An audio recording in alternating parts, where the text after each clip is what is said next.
सोचते हैं कि अब कहाँ से आई आवाज।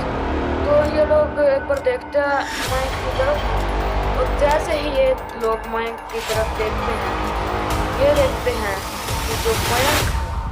And now, are you ready to face the chapter 02 of the Haunted Villa? ये देखते हैं कि जो मयंक है वो दरवाजे पर अपने नाखूनों को बुरी तरह से स्क्रैच कर रहा है, दरवाजे को अपने नाखूनों के साथ। और उसके नाखूनों से ब्लीडिंग हो रही है बुरी तरह, लकड़ी फंस चुकी है उसके नाखूनों में, बट स्टिल वो ऐसा कर रहा है। और वो ऐसा करते हुए इनकी तरफ देख रहा है, और वो भी हंसते हुए। इतना देखते ही इनका हो गया दिल जाम। इन्होंने कैसे न कैसे करके खुद को कंट्रोल करा और मयंक को धक्का देके रोहित और शोभित के कमरे में गए।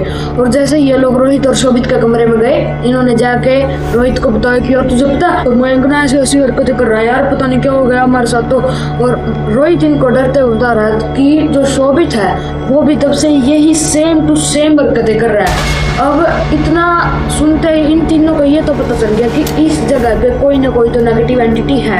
अब इन्होंने कुछ नहीं सोचा, बिना अपना सामान वगैरह लिए बस इनको घर भागना था। अब इन्होंने सोचा कि चलो भाई विला से अब तो भागना ही पड़ेगा। और अभी ये लोग भागने लगे, पूरी तरह भागे। अब विला का कुछ ऐसा था कि ये कमरा है, इधर एक कमरा है, इस कमरे को क्रॉस करके ये कमरा आएगा, फिर बाहर जाने का रास्ता था। ये लोग इस कमरे में पहुंच गए इसको क्रॉस करके। और जैसे ही इसको ये गेट को लाना है, फिर से इसी कमरे में आ गए। और ये साइकिल चलती जा रही है, इनके साथ चलती जा रही है। ये इनके साथ एक छलावा हो रहा है और ये रुक ही नहीं रहा। और अब ये लोग एक जगह पे रुकते हैं, क्योंकि इनको ना साइड वाले कमरे में से आवाज आ रही थी कि जैसे तो कोई कच्चा मीट खा रहा है, ऐसी आवाजें आ रही थी इनको। जैसे ही वो लोग उस कमरे में जाके देखते हैं, वे देखते हैं कि जो शोभित और मयंक है ना, इन्होंने ना टॉमी को बीच में से फाड़ दिया, उसके 2 टुकड़े कर दिए हैं। और दोनों टुकड़ों को एक टुकड़े को शोभित खा रहा है और एक टुकड़े को मयंक, वो भी कच्चा। बस इनको अब कुछ नहीं समझ आ रहा था, बस इनको भागना था। और बाई लक अब इनके साथ छलावा भी नहीं हो रहा था, बस अब ये भगे। और जैसे ये लोग गार्डन में पहुंचे ना, गार्डन में जब इन्होंने देखा कि जो स्विमिंग पूल था ना, उसका जितना भी पानी था सारा बिल्कुल काला हो चुका है, बुरी तरह मैट ब्लैक। और इतना देखते भाई ये लोग गाड़ी में भगा बिना कुछ देखे। और गैस व्हाट, गाड़ी स्टार्ट ही नहीं हो रही। अब शोभित और मयंक इनकी तरफ आ रहे हैं धीरे धीरे।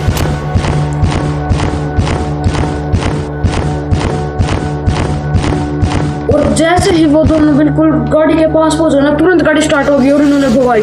जो इन्होंने गाड़ी भगाई ये जा रहे हैं और सबके सब गाड़ी बिल्कुल चुप बैठे हैं, सबके सब रो रहे हैं, भगवान को स्पीकर चुपवा दो, इस बोला से भगवान पीछे चुपवा दो।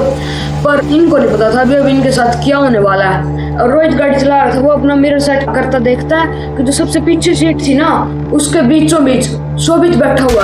जैसे ये पीछे मुड़ के देखता है, ये देखता है कि शोभित तो वहाँ ही नहीं। ये जैसे ये आगे करता है ना, आगे देखता है कि जो मयंक है वो रोड के बीचों बीच खड़ा है। इसको गाड़ी कंट्रोल नहीं होती इससे, और मयंक को उड़ा देता है ये।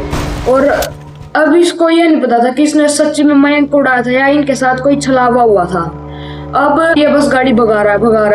अब ना बस इसको भगाने गाड़ी भगा रहा। अब जैसे ही ना ये साइड में देखता है तो इसके साइड में ना आरव बैठा था। आरव उसको ना धीरे से इशारा कर रहा है। रोहित कहता है कि क्या मेरे साइड में? जैसे साइड में देखता है ना, वो देखता कि जो शोभित था वो गाड़ी के साथ साथ गाड़ी की स्पीड में 100-120 की स्पीड में भाग रहा है, इनकी तरफ देखते हुए हंसते हुए। मतलब जब तुम गैस करो, मतलब एक बंदा ज्यादा से ज्यादा कितनी स्पीड में भाग सकता है? तो 20 इससे मैक्सिमम नहीं हो सकता यार। बट शोभित था ना, वो इनके साथ साथ भाग रहा है बिल्कुल गाड़ी की स्पीड में। ये ज्यादा तेज हो रहा है, वो भी ज्यादा तेज हो रहा है, स्लो रहे वो भी स्लो रहा है। बस अपना रोहित को कुछ नहीं सोचता, वो ना गाड़ी को उसकी तरफ मोड़ देता और उसको ठोक देता है। उसकी बॉडी ना बस उनको जंगलों में जाती हुई दिखाई देती है। अब इनको ये नहीं पता जंगलों में अब सच में वो शोभित गया है या कौन गया है। अब ये आगे जा रहे हैं। जैसे ये लोग आगे जा रहे थे ना, अब इनकी गाड़ी के छत से इनको ना आवाज आने लगी मुक्के मारने की, जैसे तो कोई मेटल पे स्क्रैच करता है जैसे। ऐसी आवाजें आ रही है इनको। अब ये रोहित ना अब गाड़ी को ऐसे जिगजैग वे में चलाने लग जाता है कि ताकि कोई ऊपर हो तो साइड में गिर जाए। और ये चला रहा। अब जैसे ही इन्होंने देखा कि गाड़ी से ना 2 टुकड़े टॉमी के, एक टुकड़ा इस साइड और एक टुकड़ा इस साइड, दोनों साइड गिरे हैं और गिरते ही जंगल की तरफ चले गए। अब इतना होते ही इनको पता चल गया था कि अब इनका बचना बिल्कुल मुश्किल नामुमकिन होने वाला है। बस अब इनको कुछ नहीं पता था। अब तुरंत ना रोहित ने हनुमान चालीसा लगा ली और उन्होंने हनुमान चालीसा लगाई और एक मंदिर की लोकेशन डाल दी मैप पे। अब वो जा रहे हैं मंदिर के तरफ। तब तक उनके साथ कुछ नहीं हुआ जब तक हनुमान चालीसा चल रही थी। एक बार हनुमान चालीसा खत्म हो गई और मंदिर आने वाला था। इन्होंने सोचा अब क्या लगाए, दोबारा से मंदिर तो आने वाला है। बट अब हनुमान चालीसा तो रुक चुकी थी और मंदिर का जैसे ही गेट आया ना ऐसे था, ये गेट है, गेट के अंदर एंटर करके 5-6 किलोमीटर आगे जाके है मंदिर। अब जैसे ये लोग गेट के अंदर अपनी गाड़ी में उठते हैं ना, तुरंत पता नहीं कहां से गाड़ी के अंदर शोभित आ जाता और वो रोहित का हैंड जो गियर बॉक्स पे था उसको काट लेता बुरी तरह से। रोहित का बिल्कुल हाथ में खून हो जाते हैं। फिर भी वो कुछ ना कुछ कंट्रोल करके गाड़ी पूरी मोड़ देता है और इनका कोई चांस नहीं था बचने का, क्योंकि 100-140 की स्पीड पे अगर गाड़ी को ऐसे पूरी तरह कटा दे कोई चांस नहीं है भाई गाड़ी के बचने का। बट स्टिल भगवान ने इनका साथ दिया और ये लोग बच गए। और इन्होंने जैसे ही गाड़ी गेट के अंदर डाल दी, इनको बिल्कुल लाइट फील होने लगा। अब इनको नहीं इतना डर भी नहीं लग रहा था कि यार अब तो मंदिर में ही आ चुके, और इनको बिल्कुल पॉजिटिविटी से फील हो रही थी। अब ये लोग गए डर तो अभी भी लग ही रहा था, क्योंकि यार अभी इनके साथ इतना बड़ा हादसा हुआ। बस अब ये लोग 5-6 किलोमीटर जाके मंदिर के ऊपर चले गए।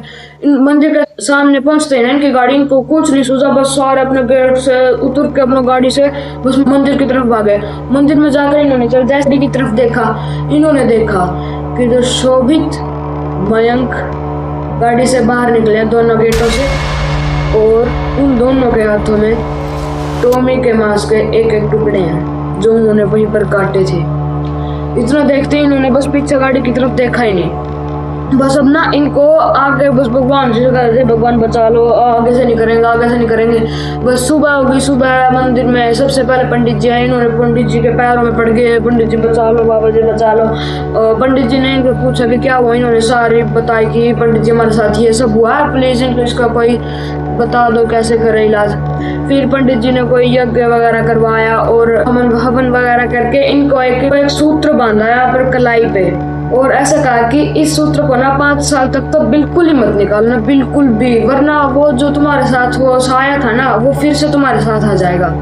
तो अब इन्होंने पंडित जी की बात का पालन किया और ये लोग बस पंडित जी को धन्यवाद देके चले गए।